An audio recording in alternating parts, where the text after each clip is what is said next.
So, hello, my friends. A couple of weeks ago, a really momentous historic thing happened. There was a very senior official from out of the intelligence services who came forward and said that the United States for decades now has been studying in deep black secretive programs UFOs and alien life. And we have craft that have crashed for whatever reasons that we are trying to reverse engineer and try to figure out how they were. And that we have alien life forms who are dead bodies that we have done autopsies and other such things on. Now, this is important for a number of reasons. This is the first time that any country, and particularly major ones like the United States, has ever acknowledged explicitly that there are real alien life forms not of this earth, and that we have some of them, and that we have the craft and materials that from crashed aircraft that are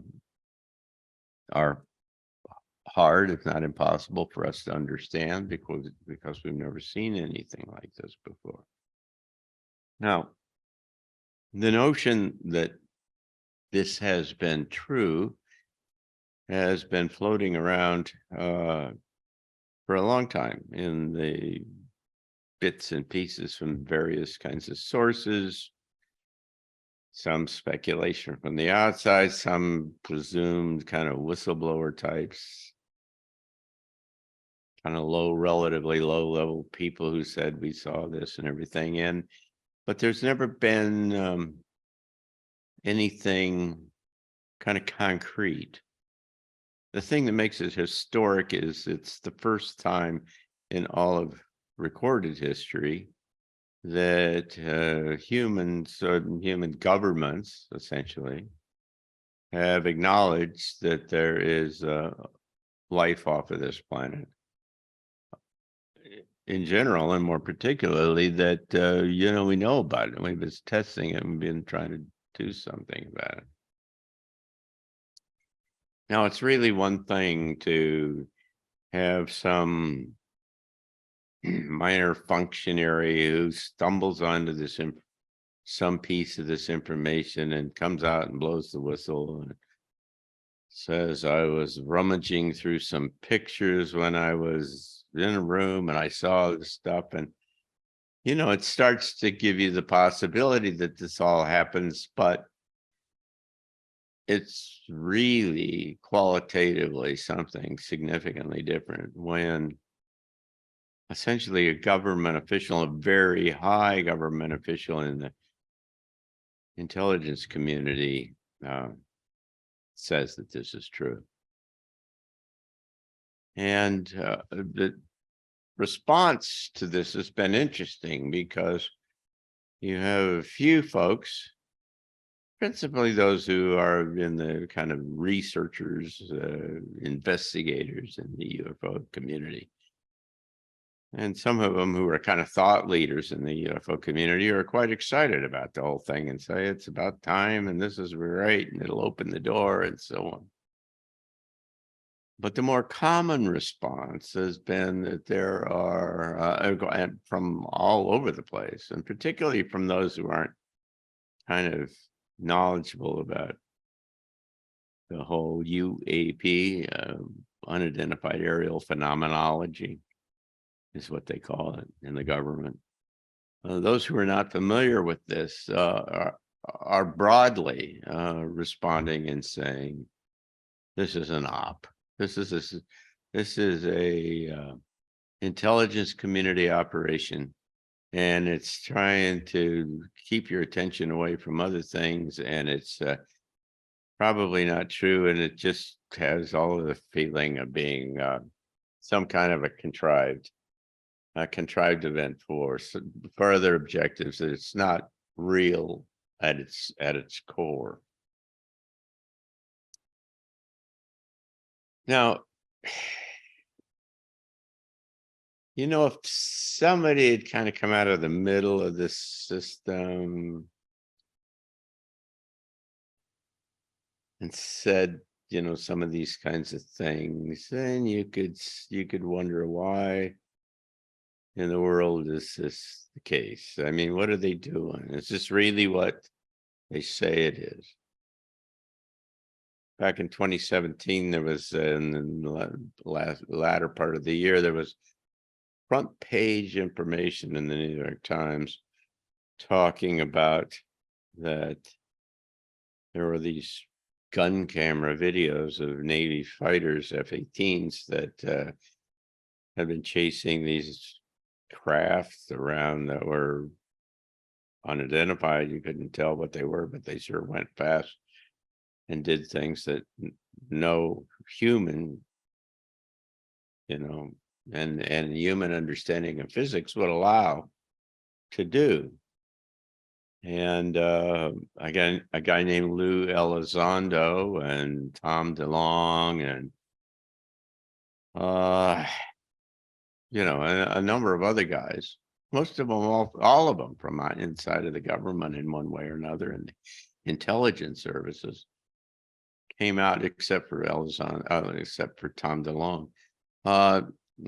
We're trying to break this thing open and say that there's real things happening here. And by the way, they're important because they're a potential national security threat.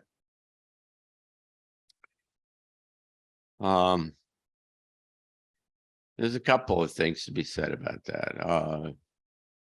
Number one, people don't come out of the reasonable people don't come out of the government and talk about things like this that have been very highly classified unless they're allowed to, unless they've been told that it's okay, unless they have some support from inside of the system. And so no matter what they say about what the reason is, they're not freelancing.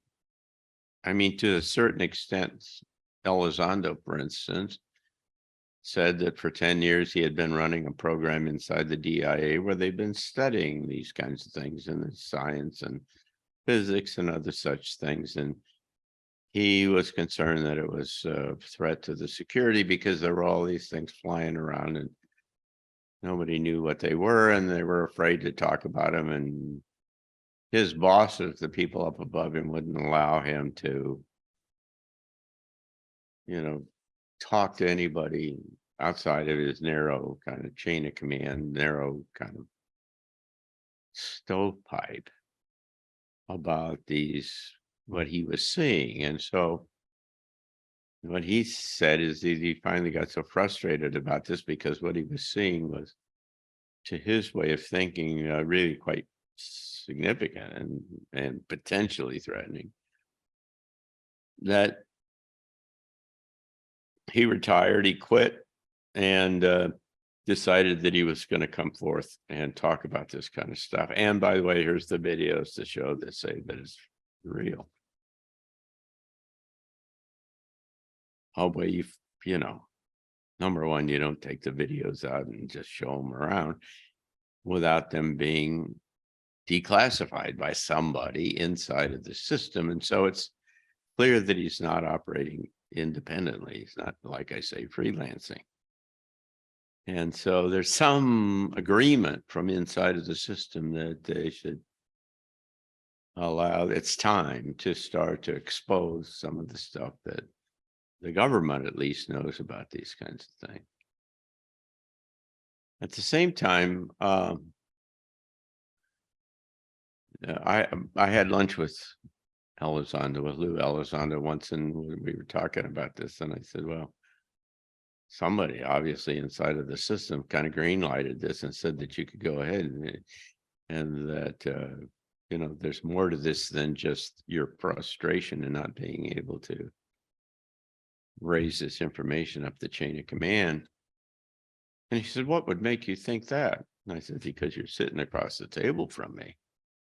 And I understand enough about how the system works to know that you probably wouldn't be alive if you decided that you'd freelance and go out and start to talk about this stuff without some kind of support inside the system.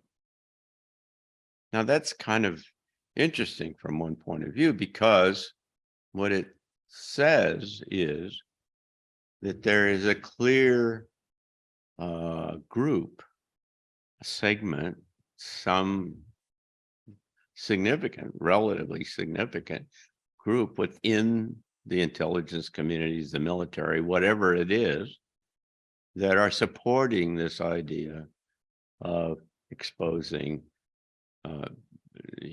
humanity in general, and Americans in particular, to this larger kind of perspective that this is amazing, historic. It changed.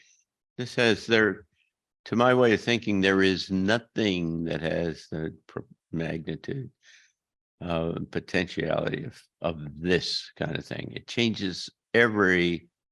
potentially changes every aspect of who we are. It changes who we think we are. It changes our understanding of history. It changes the understanding of science and physics, because obviously they can do things that we can't do and know a whole lot more about this stuff. If there's any kind of a sense of that they've been around for 1,000 years more than us, or 10,000, or in some cases millions of years more than us, and they're very, very, very far advanced.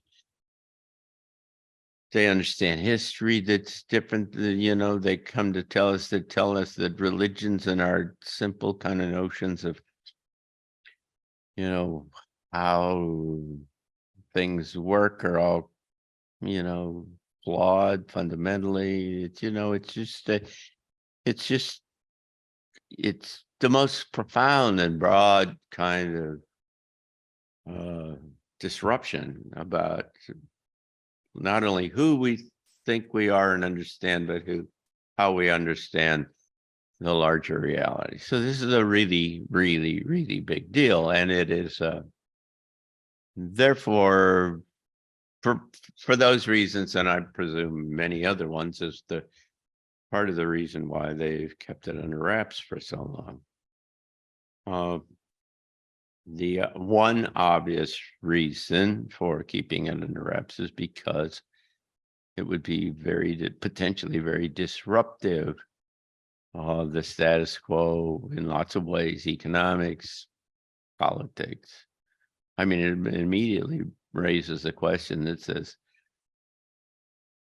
so you've been lying to us for all of these years, and so what else are you lying to us about? And why should we trust you now? Because you haven't told us. It's stuff like that.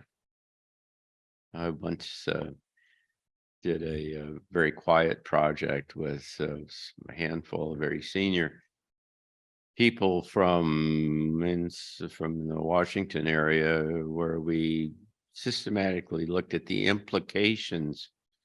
potential implications of disclosure.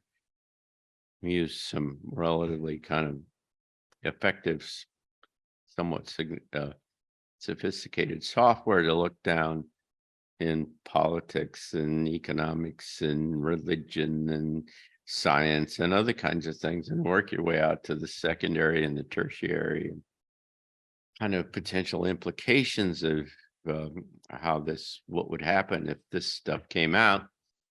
And it became very clear at the end of this exercise, the likes of which, as best I can tell, nobody's ever done before.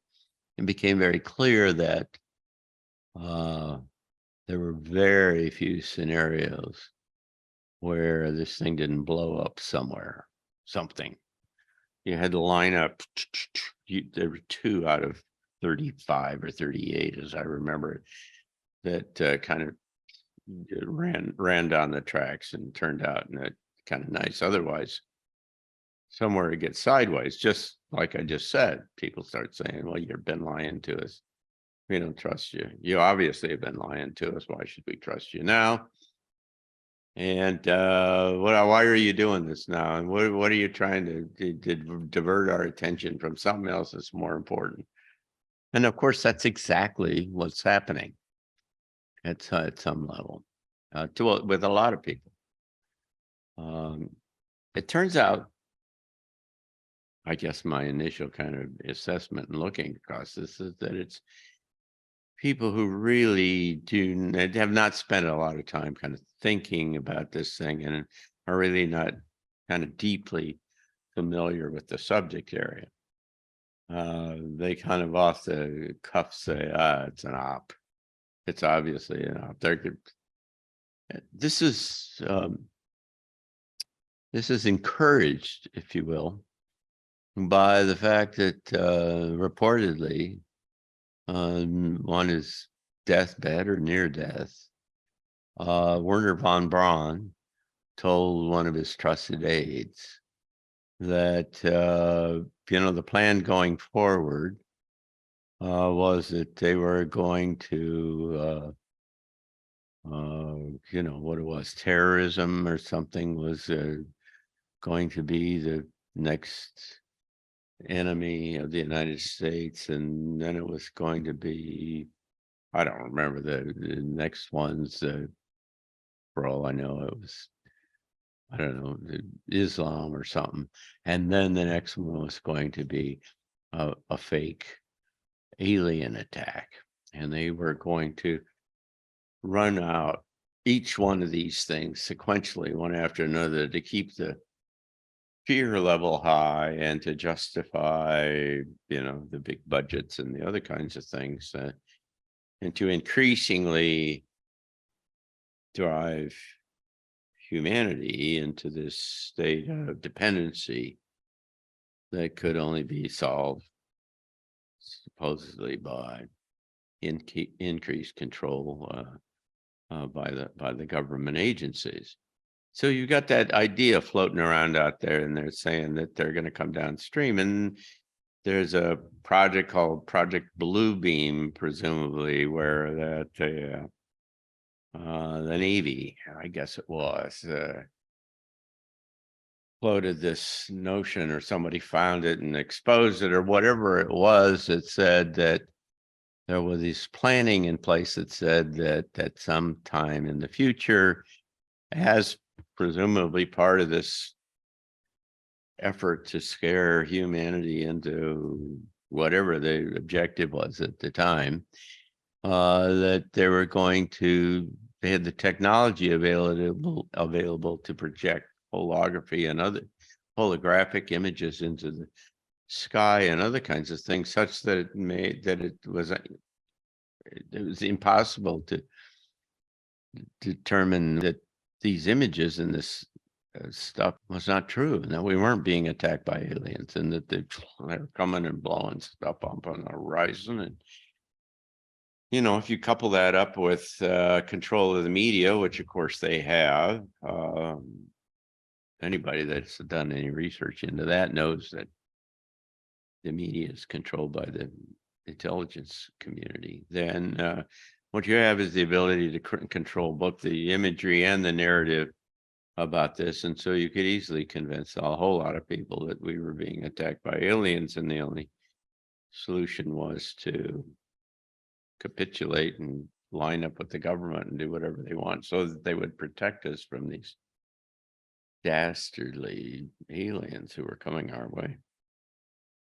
So you've got all that running out there, and it's flying all over the place, and it's I've heard it multiple times from multiple sources. I've been around the intelligence community all my life, and this just smells like an op, and these are people who may have had a passing interest in the whole UFO kind of thing, but really don't understand kind of the history of the whole thing, or what we seem to understand is the history of it.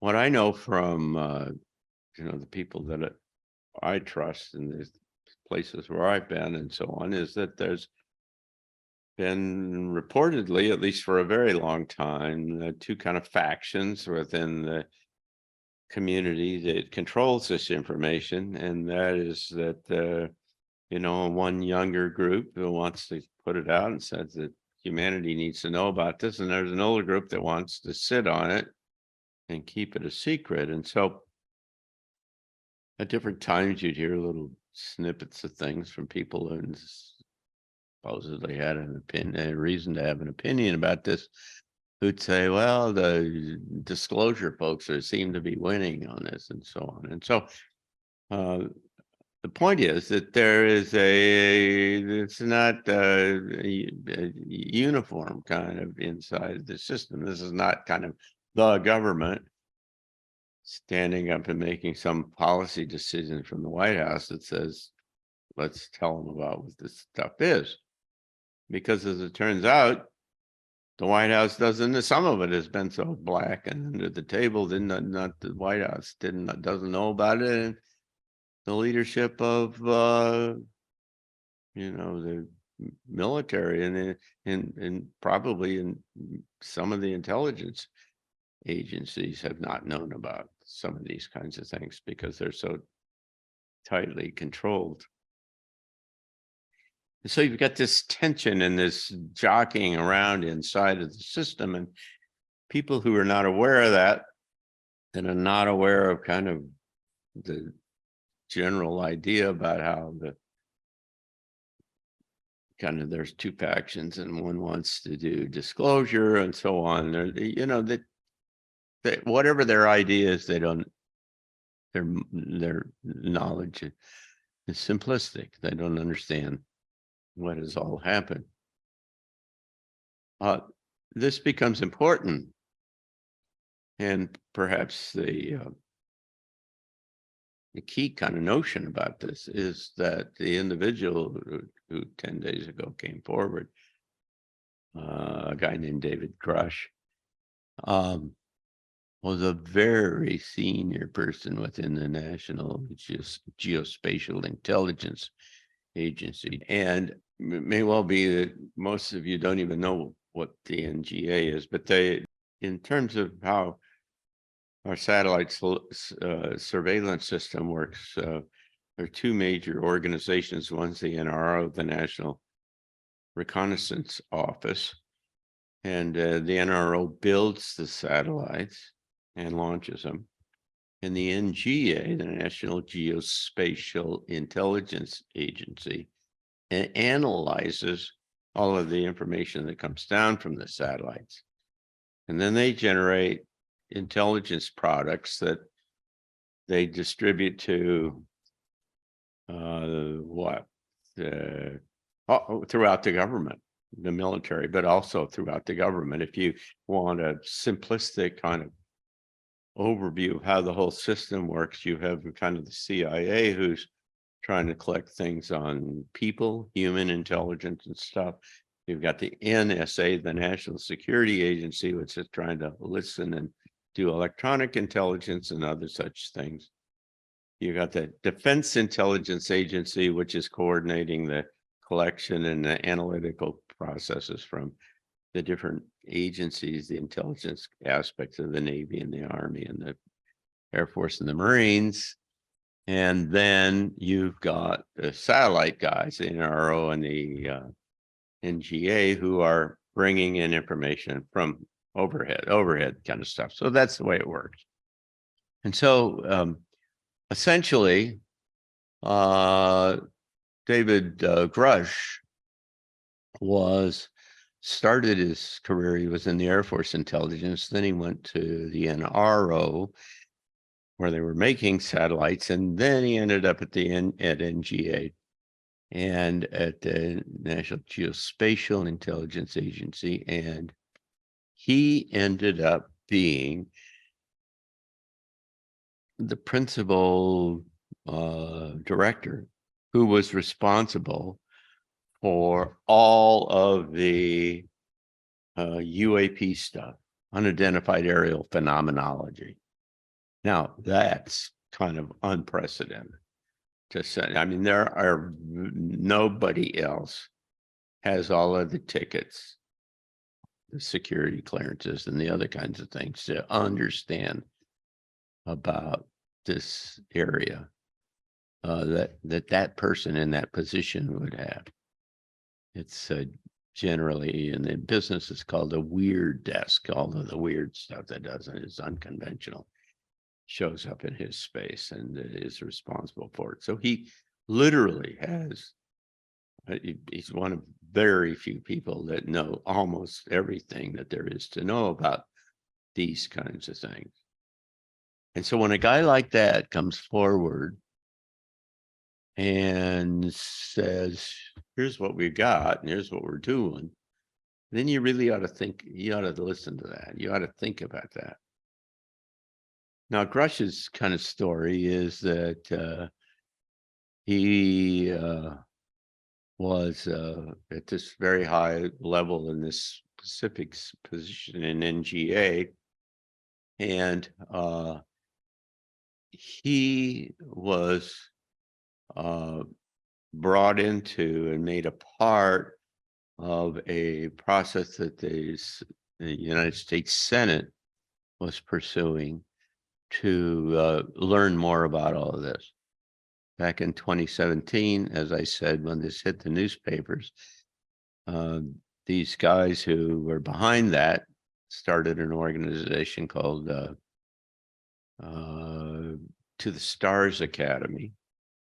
And, all the usual suspects all said, oh, it's a CIA op and blah, blah, blah, and everything.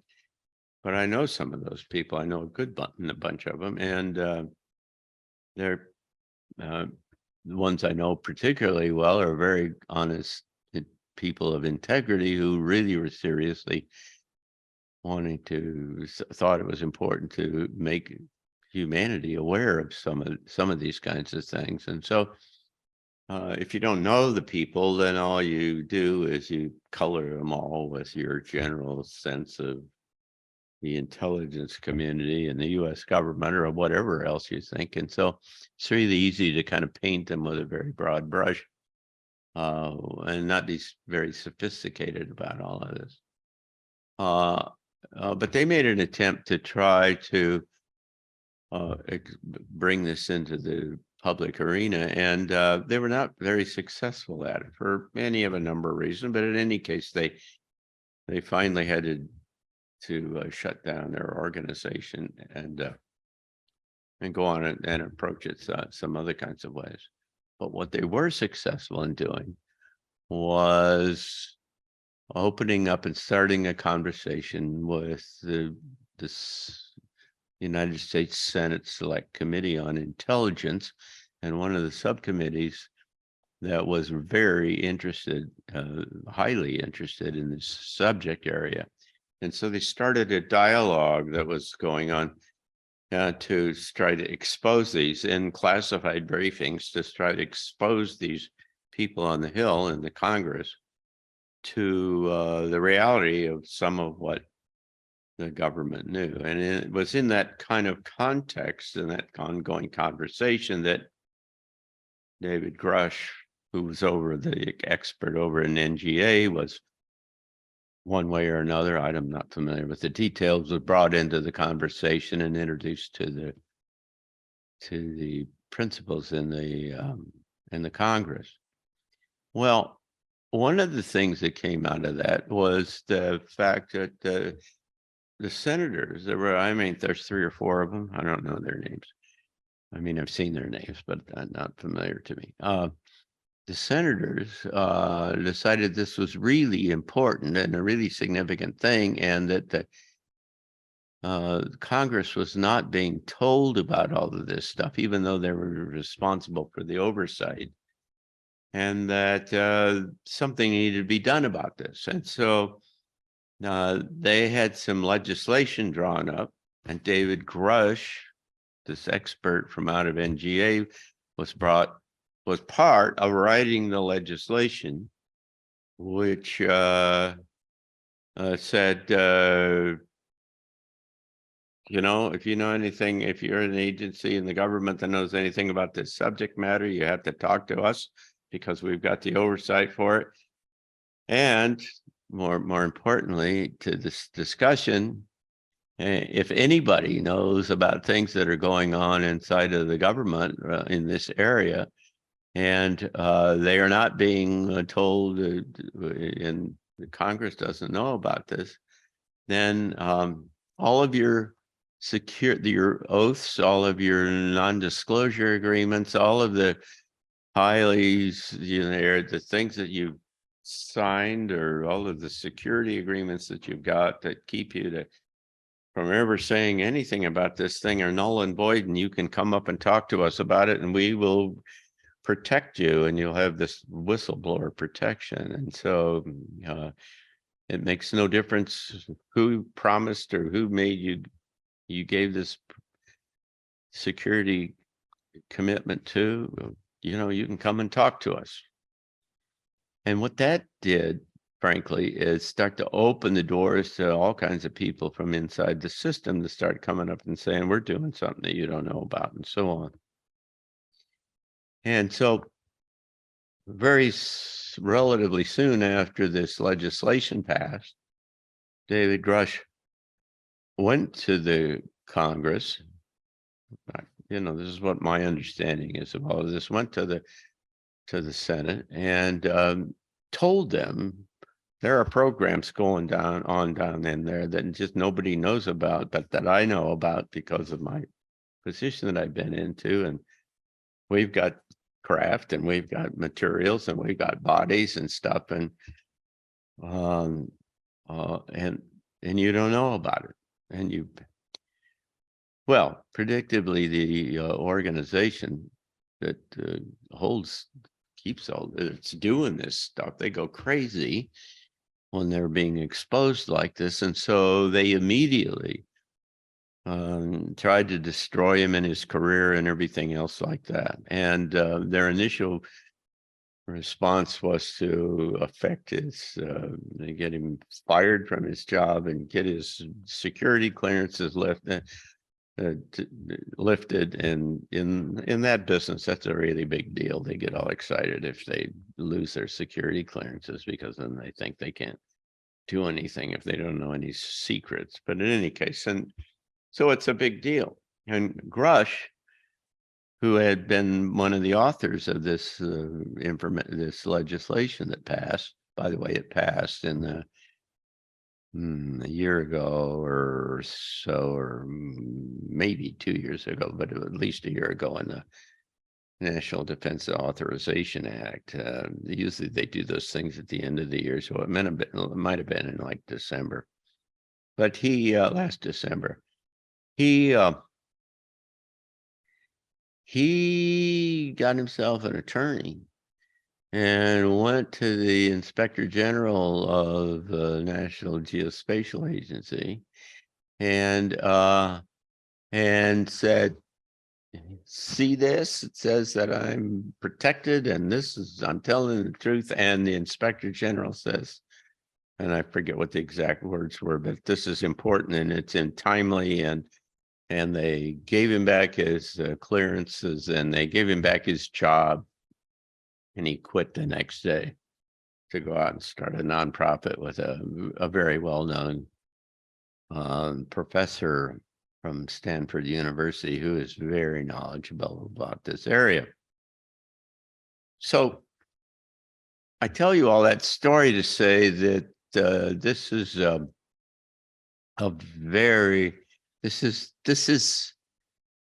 this is not some random whistleblower guy down on the basement level somewhere doing something. This is a really serious high-level operator who clearly, in the same way that I explained to you that Lou Elizondo is alive because somebody gave him some clearance, there certainly is some kind of cover that's being given to David Grusch, because when if you listen to his interviews, he says, I have not been given permission to talk about that. Well, who gives you permission? Who do you have to go to? Who's calling the shots behind all of this? And those are all kind of legitimate questions. It's not clear that you're going to learn any, you're ever going to find out. But in any case, he's not an independent operator. There are clearly, I don't know whether it's at the Congress or I don't know where it is and how this all works. But the point I'm trying to make is that he's not operating independently. There are big forces within this whole system who are positioning themselves and who are interested in this and that. There's a struggle that's going on. None of this stuff happens just because somebody wakes up on Thursday morning and decides it's a good idea. These people in these deep black programs do not like being exposed for what they're doing. For whatever, there's a whole kind of a mindset, there's a whole kind of lifestyle that's built into them after all these years and so on, and so they do that. And so then there are other criticisms that people say.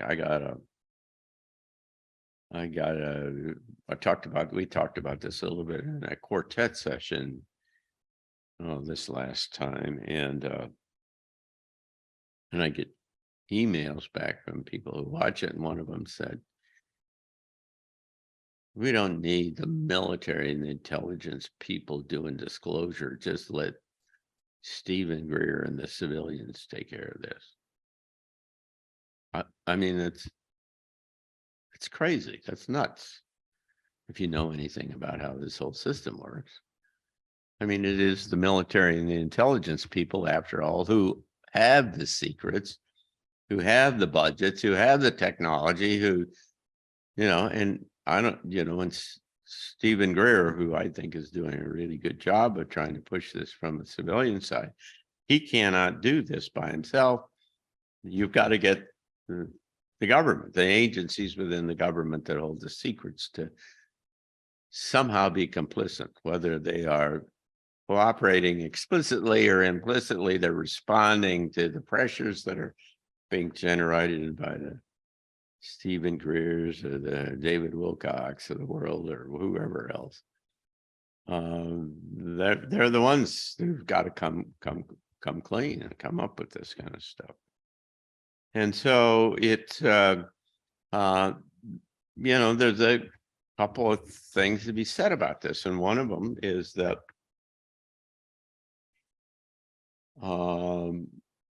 in this quartet session, I kept saying to the other people, to Greg Braden and Penny Kelly and Kingsley Dennis, so what do you think they ought to do? How do you think they'd do this if they were going to do disclosure, if they're not doing it the way they do it? Tell me a better way. And of course, nobody's got a better way. They just snipe at this from the outside. And I'm not being personal about this, about my friends, but it's the general kind of response is that people kind of knee-jerk kind of reaction, and they really don't think about this. Now, one point I'd like to make is that this is really big and really serious, and it really requires and merits very serious kind of analysis. I mean, it has the potential of being so fundamentally disruptive that you really ought to not do this kind of, baseball park kind of handicapping, saying, they should have done this and they couldn't have done this and whatever kind of stuff. There's always going to be people doing this, but if you're seriously interested in what the implications of this are downstream, you really got to stand back and you got to really think about this and think. And it doesn't do much good to try to just start off and say, oh, they're all fake and they're all contrived and it's all manipulated and it's an intelligence operation, because it may not be. It may not be at all. It may be part of this serious kind of effort to do kind of disclosure because the time is right, or for whatever reason. It may be, for instance, that there's an impending extraordinary event that's on the looming on the horizon in the next half dozen or fewer years that a lot of these folks know about, and that is driving a lot of the other things like the rebooting of the whole economy in the world, and all the stuff that's going on. And that it's important that if this stuff comes out before that, because it may be a way to, solve some of the problems that we're going to be attending. I don't know, but it's really simplistic to just say it's a military op, and they're trying to get our attention away from the war in Ukraine or something like that. They may be some agencies in government, maybe the aspects of the White House and other kind of things may be trying to do that in fact, but they may just be, piggybacking on top of what's going on, because of course they do that all the time. Whatever happens around the world, how do they turn that into political fodder and do some kind of an advantage for themselves? And so you've got this and by the way, there very well may be some effort or some plan at a very high strategic level. Who knows? The bankers, whoever they are, that are trying to take advantage of this subject and to try to use it to their advantage, and do a sleight of hand magician kind of thing and say, look at the shiny thing over here while they're doing something else. And I'm not for a moment suggesting some and all of that stuff might all be in play. But I am suggesting is that for decades now, there have been an effort, an interest, way under the table to try to figure out how in the world do you do this kind of disclosure process, and that you ought to ask yourself, as I suggest, how else would they do it than the way that they're doing it? I mean, they're going to try to do this in the best way they can without blowing things up, kind of notionally.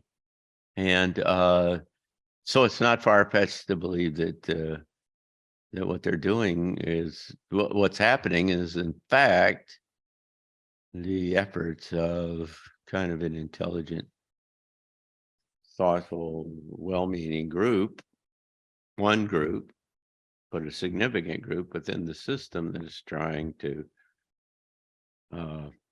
make this all public, and to try to bring humanity into its next kind of level of kind of awareness.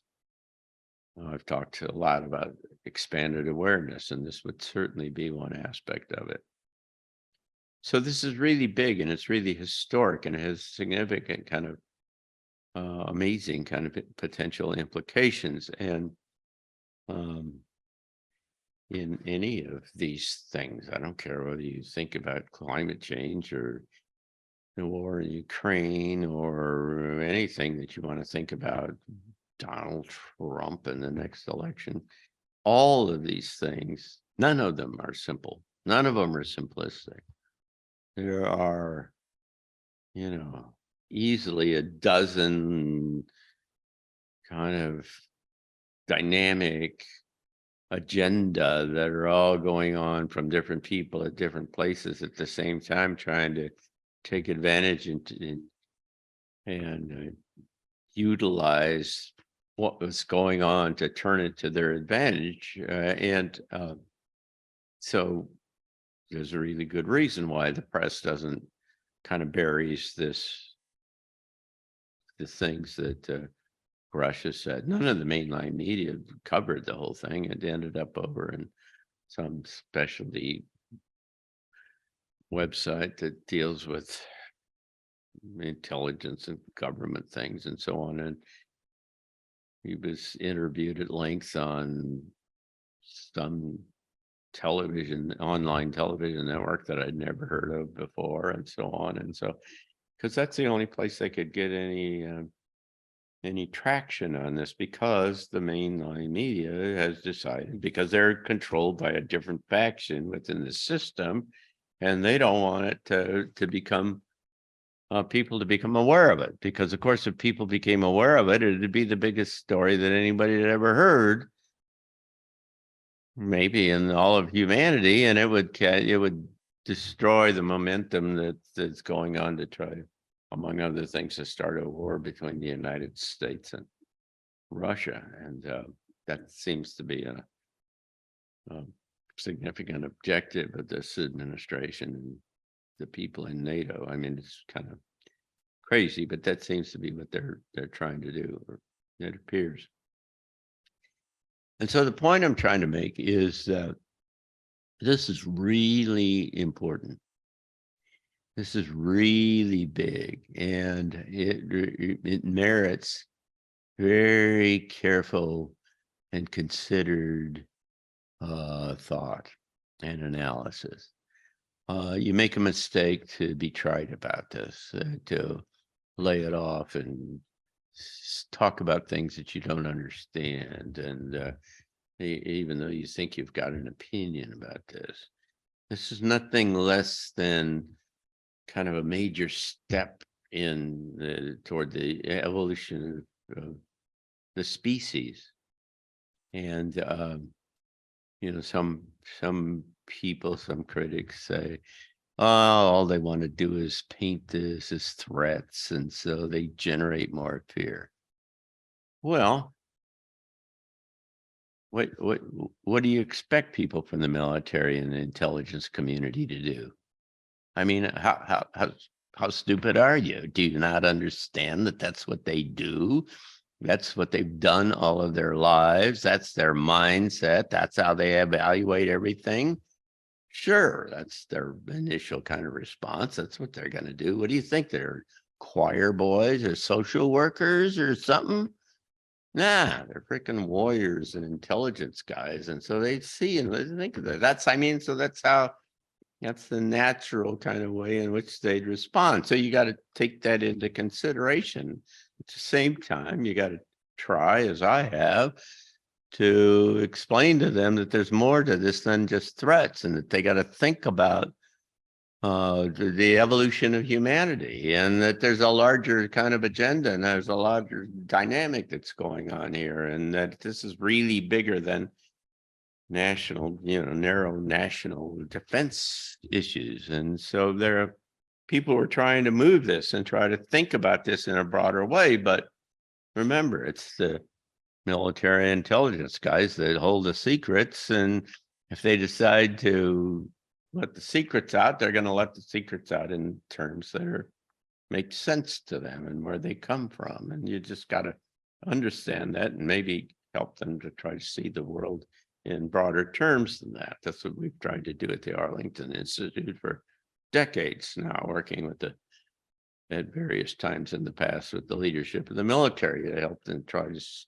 redefine the notion of national security much broader than just killing people and breaking things. I mean, we've spent a lot of time talking about the environment and population and national, social value shifts and technology stuff and everything that are clear, bona fide national security issues. And so, when you do this thing, you got to think bigger than just this narrow kind of knee-jerk kind of reaction.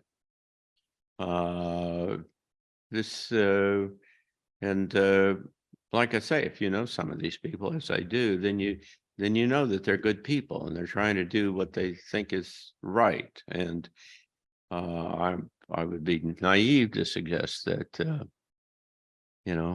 everything they say is everything there is to be said. So that's stupid too. I mean, they are operating within a system, and they're cognizant of the whole thing, and they're working out on the edges, and it's they probably one wouldn't be surprised if they've been threatened with their life or their, this is not easy to go against the government of the United States in general, or the intelligence and military in particular. And so, I mean, you just got to keep all of this stuff in mind and say, so how do you kind of help this, and how do you help, how do you make sense of it? And that's kind of what I wanted to just talk a little bit about, is that this has the distinct kind of outline, the patina, the color of something that's very, very big and profound. You might look in 20 years or 50 years or 100 years for that matter, and look back and say, David Grusch is the guy that opened the door and legitimated all of the kind of the research and the changes, the giant changes, because that's when it de facto the American government, remember, he's not doing this freelancing all by himself. He's got somebody that's kind of watching his back. The American government decided that they were going to come clean and open the door to the fact that there's life much bigger than what we understand. So it's a really big and very interesting thing. And we all just need to be smart about how we think about this going forward, and keep your eyes out, because there's some very interesting things that are going to happen downstream, I think. So thanks a lot.